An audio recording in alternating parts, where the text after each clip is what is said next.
V tomto videu si ukážeme a vysvetlíme, čo sú to triggerlinky a ako ich používať.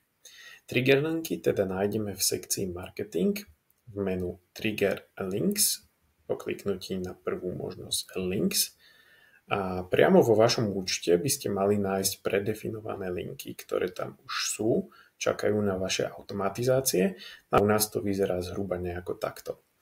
Ak si ešte spomínate na nastavenia kalendárov, tak sme si vraveli, že máme kalendáre 2, jeden na onboarding a druhý na predajnú prezentáciu nášho softvéru. No a my to robíme automatizovane takým spôsobom, že tesne pred prezentáciou alebo pred onboarding callom 10 minút predtým pošleme klientovi automatizovaný e-mail, v ktorom sa nachádza tzv. Trigger link. No a teda, čo to ten trigger link je? Je to spôsob, akým vieme zaznamenávať správanie užívateľa, pretože ak by sme mu poslali iba holý link na Google Meets, náš software by to nevedel zaznamenať. Vďaka trigger linku ale vieme povedať, že konkrétny užívateľ klikol na konkrétny link a tým pádom sa dostavil na stretnutie. Bližšie si tu ukážeme v automatizáciách. Toto je náš automatizačný workflow pre vytvorenie nového stretnutia a následné posielanie reminderových správ.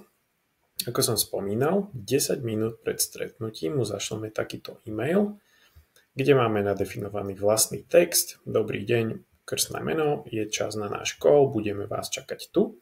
No a tu je vložený náš predmetný trigger link. Takže vidíte, že nie je tu nadefinovaná URL adresa Google Meet stretnutia, ale takýto dynamický parameter.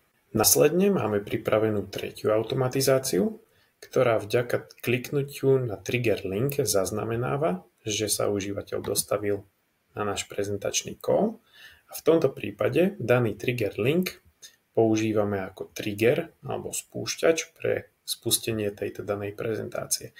Takže ako vidíme, medzi filtrami je zadaný trigger link a tá hodnota je v tomto prípade Sales Call Zoom link. Takto to máme nastavené my, čaká to na vás aj vo vašom účte.